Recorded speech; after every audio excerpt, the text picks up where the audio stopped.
It is not a play. Bollocks. And it shouldn't contain language. People will walk out if it contains language. Honestly, Ken, bollocks. You may well say that, Denise. Don't put that in the notes, Frank, for heaven's sake.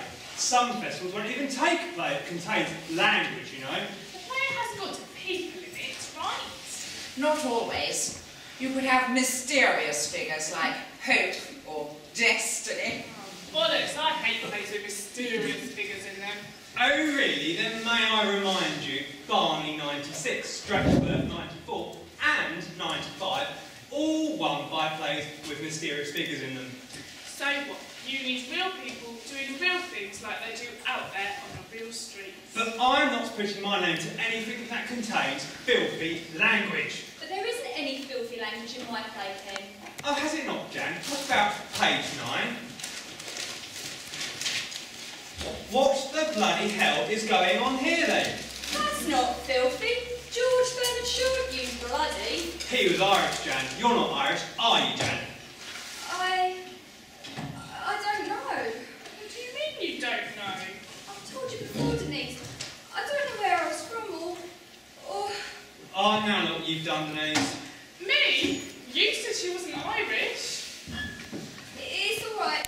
Let's get back to the play, shall we? Absolutely. I mean, that's what we're here for. Absolutely. Your play, The Last Bread Pudding. Well, how shall I put this? It's, It took a year of my life to write. Of course, I can see that, and it's, I put myself in it, my lifeblood. It's boring. Boring? Yes, of course. Look, page 6. Sid enters. Sid. Hello, Edna. Edna. Hello, Sid. Sid. Hello there, Barry. Barry. Oh, hello, Sid. No, we haven't really got time for that. She has got a point, you know, Jan. Every time they come in, they say hello. But people do that though, don't they? I mean, they do. Maybe they could say greetings or how are you this morning? Which would actually make it longer for them, wouldn't it? No, they come in, they say something like, oh, it's pissing down out there. No! Why not? I told you! Language, language, language, language. Hello, Fleur. Hello, Jack. Hello, Ken. Hello, Jack. Hello, Denise. Hello, Jack. Jan. Hello, Jack. Hello, Frank. Look, can we get on? Bloody hell, it's pissing down that area. So, what have we got on the agenda? Ken was just giving us a lecture on taste. Well, he is very experienced, you know. Yes, 30 years out of date. I beg your pardon. He's talking out of his arse. Say that again. Well, hang on a minute. Is this the actual meeting, or are you lot rehearsing for something? What? Well, is this the meeting, or are you just practising your lines for something? We're debating, Jack. Perhaps somebody could fill me in. I was just about to refer to our autumn production, The Sound of Music, which was packed out, was it not? Yeah, I've got figures for it here. That's it, Frank. It's such a sit. Yeah, excellent returns. Quite. So, Denise, perhaps you could refresh my memory. How many bollocks were in that? It was all bollocks. No, thank you very much. As the Mother Superior in that production, I must say thank you very much. Anyway, I bet real nuns say bollocks. I mean, they stub their toes, they're going to say something, aren't they? Unless it were one of them silent orders, do one then. But nobody's going to say bollocks in my play. That's true.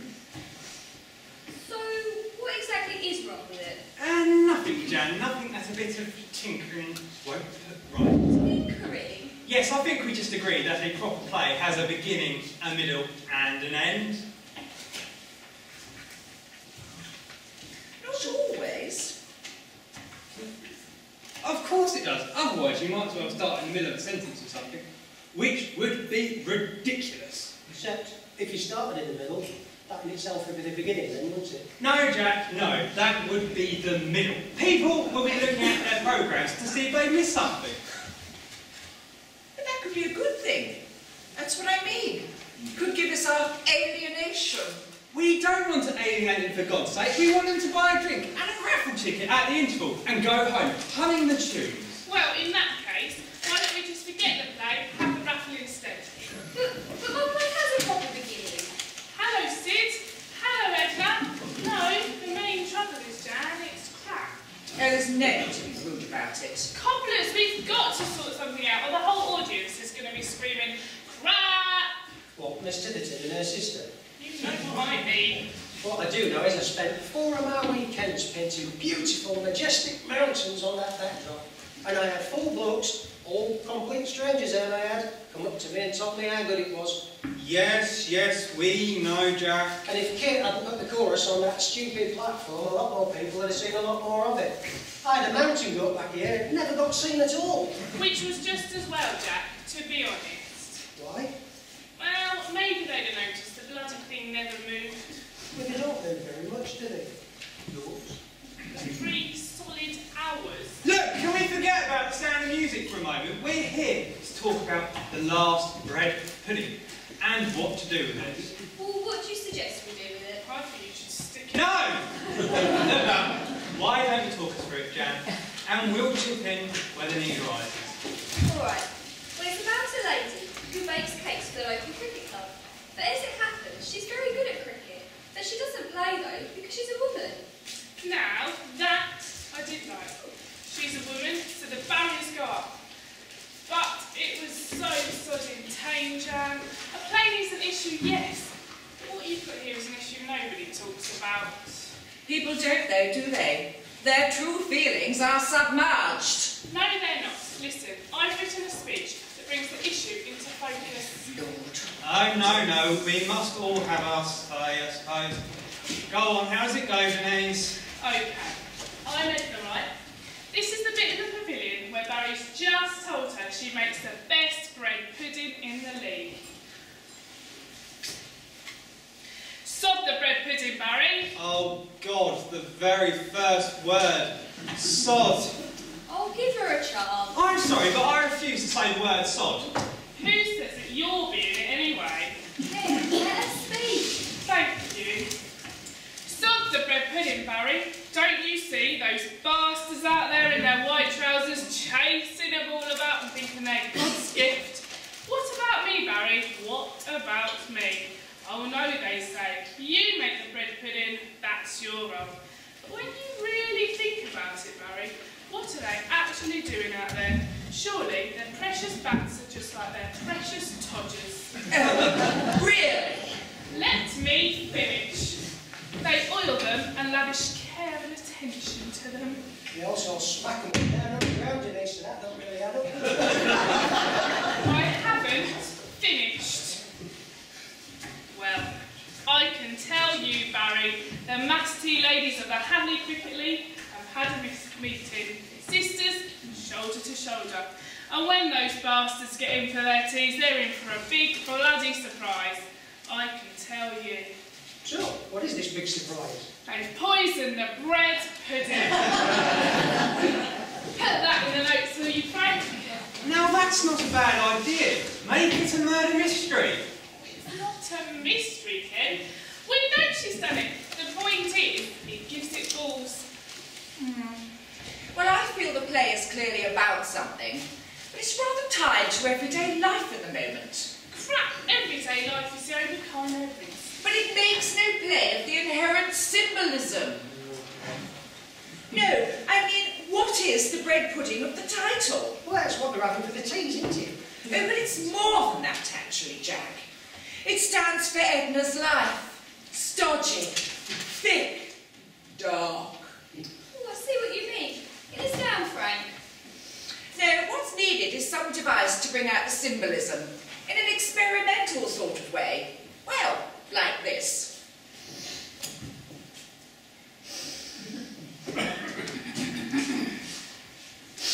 Edna sits musing in the pavilion. Oh, I hate the place where people muse. hate a lot of plays, then? I do, as a matter of fact.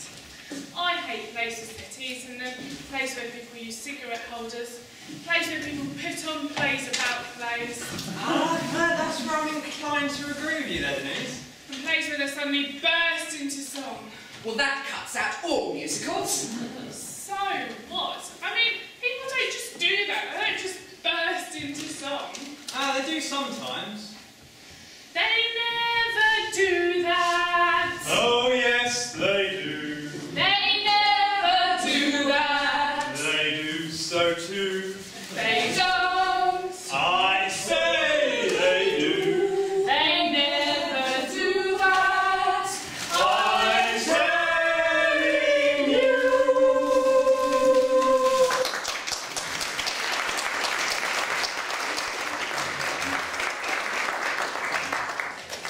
And I hate plays where they talk directly to the audience. People don't do that either. I mean, they'd be talking to a brick wall or something. Someone would come along and lock them away. Musing, I ask you. That's Blair all over. But it's not at a higher level. She doesn't want to know. But Edna isn't talking to the audience. She's amusing. And Ken, all he's bothered about is... Denise! Sorry, carry on. As I was saying, we hear sounds of bat on wall. They become louder and louder. They reverberate and echo. Are they going to do that? What? That's your job. I've never been asked for reverberating balls before. Give me a big chance then, Jack. No. We can work all that out later. Listen. Edna falls into some kind of trance. As does the audience. A fine mist passes across the stage. Now, Mr. Candy, although we have to wire in the proper machine, don't we? Suddenly, the pavilion door crashes open, and there, in a shaft of blazing light, stands some kind of spectre, some kind of monumentally significant thing. What? A giant slice of bread pudding. There is a highly charged pause. There would be. It begins to lumber towards the swooning Edna. It is her whole life and all it sees before her. Suddenly, it speaks. Oh, I do feel a right tart. Stupid about it. Me? Well, hang on a minute. How's it going to do that? What? I don't know. It's going to do. I mean, is it on legs or is it on wheels? Because if it's on legs, that means it's down to costume, and you all know what that means. Betty Tranter. Exactly. Who's going to ask Betty Tranter to knock up a costume for a gigantic slice of bread pudding? You saw the stitch she got into last year. Poor old Mark only asked for a feather in his hat. This really doesn't matter. It's the symbolism I'm talking about. Edna confronted by her alter ego. It says what she dare not say. Like what? Like Edna! Edna! Your time has come! I'm sorry, I just didn't see a speaking part for the bread pudding. It's just not what I had in mind. Oh, Jan, it would all make sense, though, if the bats and pads and stuff spoke too in a kind of choric way, poetically. I am a lip protector. You can call me Paddy. Will you stop taking the piss? Now, I understand what you're getting at, Fleur, but don't you feel a symbolic bread pudding is going to confuse people? I don't see why. I mean, won't you need someone explaining it so the audience can keep up? Well, how would you explain something like that? Well, Barry could say, don't you see, Edna? That giant slice of bread pudding actually means something. It means... Well, then he goes on to what it actually does mean. Bugger all. You might get an award for best costume. That's true. Get that down, Frank. There'd be practical implications, though. Like, what kind of shoes would a gigantic piece of bread pudding wear? Oh, this really doesn't matter. It's the symbolism I'm talking about. Drama isn't just about life. It's an artistic slant on life. At any rate, there's symbolism all around us if only you'd open your eyes.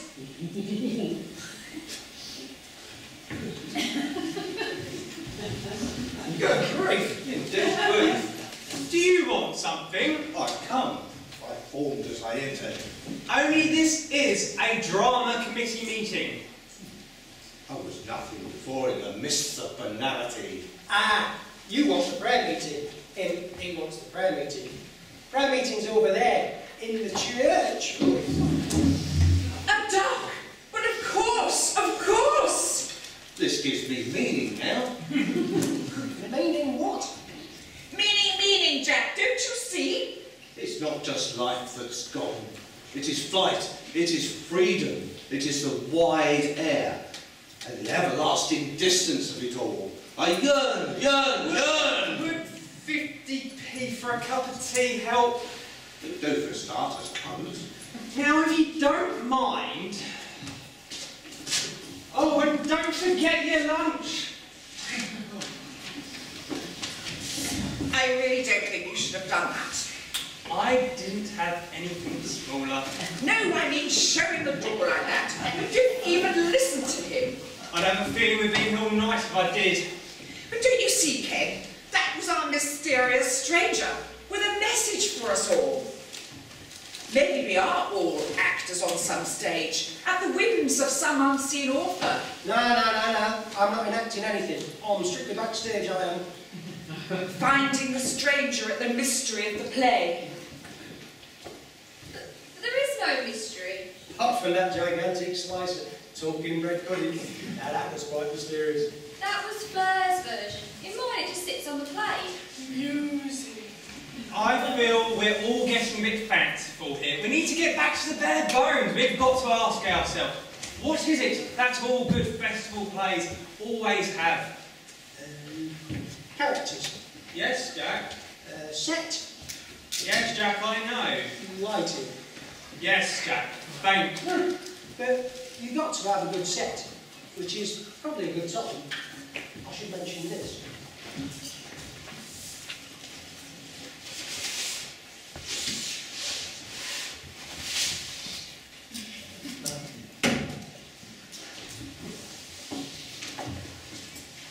How much is it?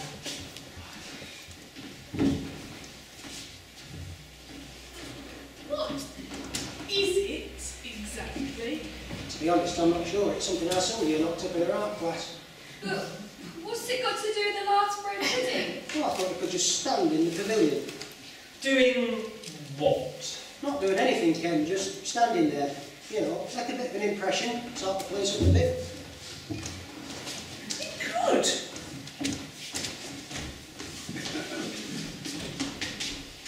You could stand for the chaos in Edna's heart. Oh, thanks, Sylvia, for us, Jack. It's, lovely.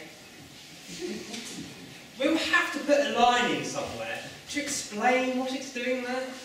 Yeah, one line, and then it's never mentioned again. Yes, don't you see, Edna? This stands for the chaos in our lives. Something like that. Yes, well... I didn't know Sylvia went to art classes, Jack. Yeah, it's been really good therapy for her. It helps to take her mind off our little... Oh, what? No, some things are best left not said. Anyway, we'll rehearse around it, Jack, and see how it goes. But what I'm actually talking about is content. What are all good festival plays about? What have they got? Come on, people, there must be something.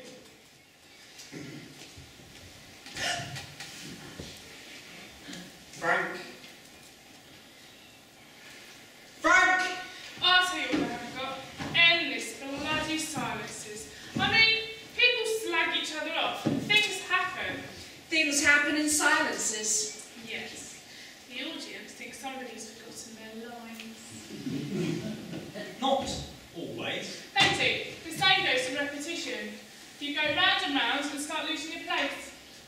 Not always. They do. You lose your place, so all you can hear is the audience going embarrassed and silent. Not always. They do, and all you can hear is the sound of the prompt flipping her pages, wetting herself behind the curtains. Pauses can be very effective. Nah, bollocks. It's the middle class ploy. How'd you work that out? These bloody middle class writers do a 30-minute play, bang in a few pauses. Oh, suddenly it's a 40-minute play, during 10 of which nobody says sodding thing. No, that can't be right, can it? What do you know? You're backstage. No, if you've got a pause, it's not sudden, is it? I mean, a pause, it can't be sudden. Can it? I don't know. Suppose you're talking really quickly like this and you go on and on and on about something or other, and then... Well, that was a sudden pause, wasn't it? No, that was a sudden stop. Pauses can be very effective. What about Pinter? Now there's someone. The master of the pause. Short pause. Pause. Long pause. Silence. Short silence. Don't run through the list, Jam, please. I was just saying. And I'm just saying, Pinter, what's it all about, eh? Nobody knows. Pinter himself doesn't know. It's all middles with him. Nothing begins and nothing ends. Actually, Ken, pauses convey significance. No, forget pauses for a moment. It's just come to me. What all good festival plays have. Don't tell me. A beginning, a middle, and an end? Well, obviously, Denise, but more than that. What? A confession. A confession? What, like a priest in a box? I can't recall. No, Jack, no. It has somebody unburdening his heart. They are brought to a point of high drama and confrontation, and the thing that's been on their mind all this time is suddenly too much for them, and out it all comes. In a bright red light, perhaps. Very often, yes. And a nice bit of music. Yes, a slow waltz and a nice foxtrot.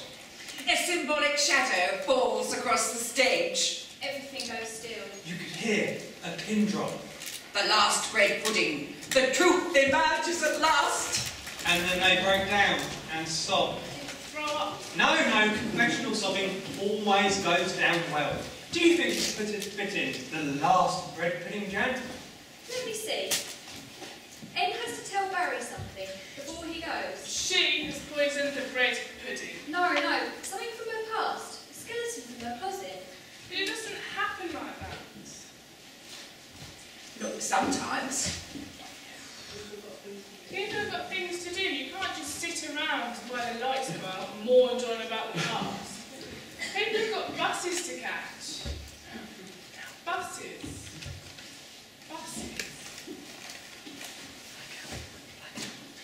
Don't you see?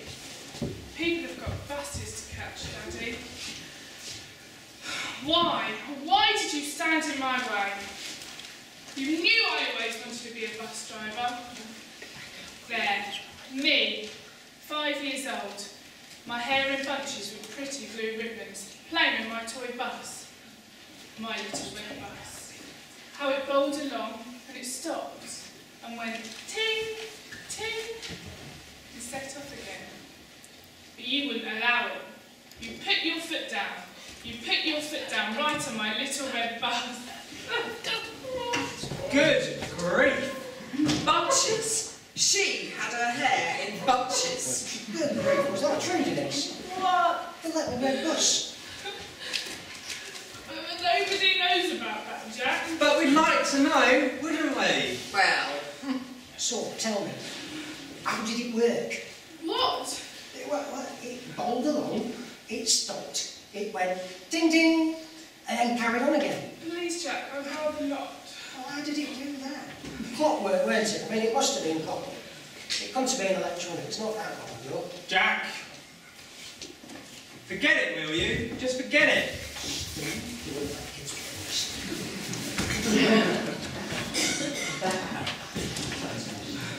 So I'll put confession in Fredman then, shall I? Yeah, and a nice bit of sobbing. You get rewarded if you squeeze some of them tears out. I can do with that, actually. I was literally streaming during the last act of Murder in the Parsonage. I expect you all noticed. Anyway, acting is more than just words. People have won awards without uttering a line. Like who? Like Norman when he picked up that cameo award. Ah, yes. He was a corpse, wasn't he? What, he didn't say a single word? I just said he was a corpse. How many talking corpses do you know of? Actually, we could. No, we couldn't. We've got enough on our plate with a talking bread pudding. A completely silent character. I like it.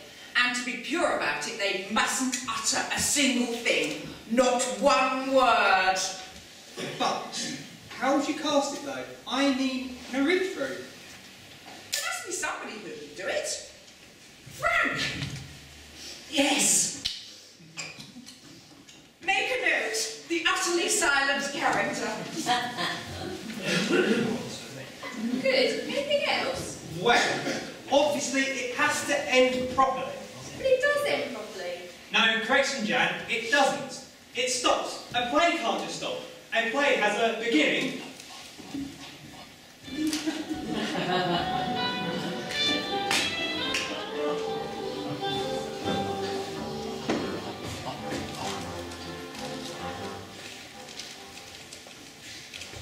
A middle and an end. So let's go and give a little thought to the end, shall we? I know. We could do a false end. Make them think it's all over. And then there's a final flourish. No. Why not? It wouldn't work, would it? You know what our audience is like. They'll be out of here, across the road and in the Checkers before you know it. Could give us our alienation, though. No, stop the alienation!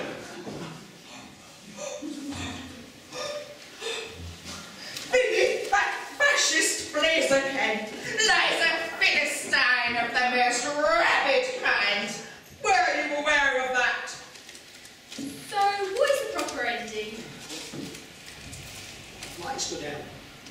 We know the lights go down. Curtains closed. Yes, Jack. You might have a bit of music. Look, for God's sake, the end of the play, the story, what happens, how it all works out. Well, it ends with Edna getting a chance to play in the cricket team. Which is a cop-out. How? Well, she should, you know, burn their gear or something. Bollocks! Oh, you haven't written that down, have you, Frank? Oh, he has. Oh, you can be very willful when you want to be. Have you no consideration? Ease up, Frank. We can do without you sticking your oar in.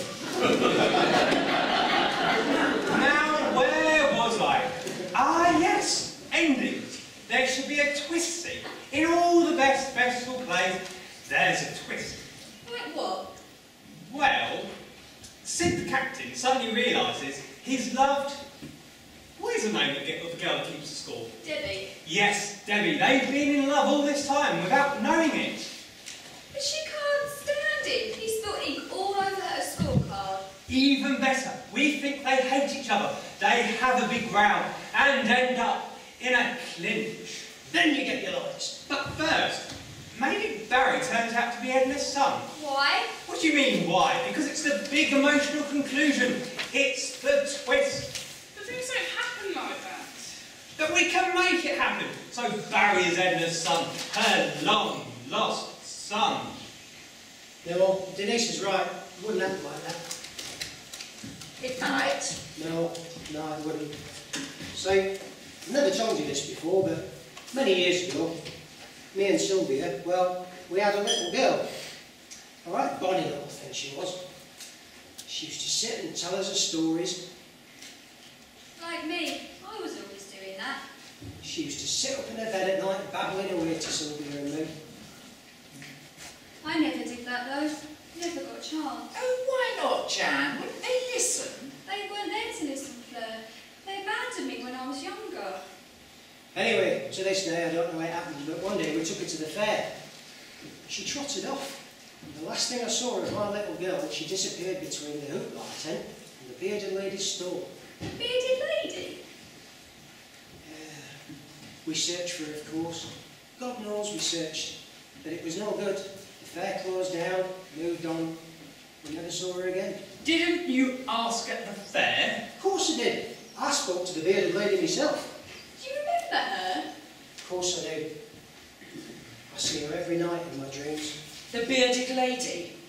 The bearded lady? No, me little girl. No, I mean the bearded lady. Do you remember her? Oh, God, yes, she was ugly. She had a long ginger beard and a rabbit tattoo at the forearm. Of an eagle in a frame of leaves? Yes, but how on earth? Don't you see? I daren't let myself believe it. Daddy! Mom!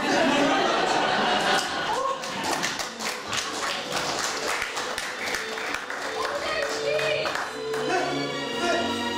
What happened?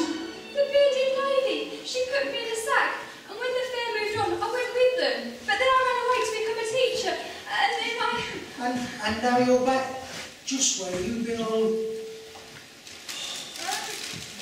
Are you sure about this? Of course we're sure. The ginger beard, the eagle tattoo. Could be a coincidence. Oh, stop being so negative, Denise. Can't you see the family resemblance? I just think they ought to... You don't like things turning out decently with people, do you? Bollocks, I never said that. And will you stop saying that? Don't you raise your voice to me. I'll do what I damn well like. It's about time someone told you straight. Don't you tell him, and certainly not my boring old fart like you. That's it. Turn your hatred on me. Why don't you? You have to turn it on someone, so why not me? It's not hatred, Ken. If only you'd open your bloody eyes, you'd know that. My God, when you're angry, you're... Don't you see? All this anger's a facade. Do I have to spell it out? I love you, Ken. Haven't you realised that? Oh, Ken.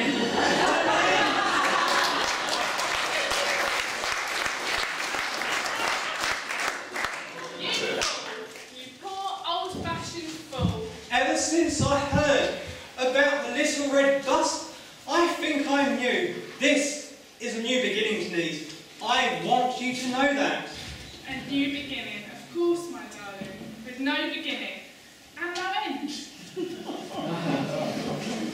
Yes. Well, about this play. I feel as if there is enough happiness inside me to supply the whole world. Me too. What about you, Roberta? Oh, I suppose I better get used to that name from now on. Well, I'll be making my way then. No, don't you go just yet, Fleur. Why? Finish the last bread pudding for me. Thanks, Jan, but I've already eaten. No, I mean the plate. It doesn't seem as important as it did a moment ago. You mean? Exactly. Don't you see? The last bread pudding. It's your true destiny. Take it and be good to it for my sake. Destiny, Fleur, come to me. I am your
We're recording the lucky programme number, so all of you get a hold of your programmes, winner wins £5. And also, if you can take a few moments to fill in our questionnaire.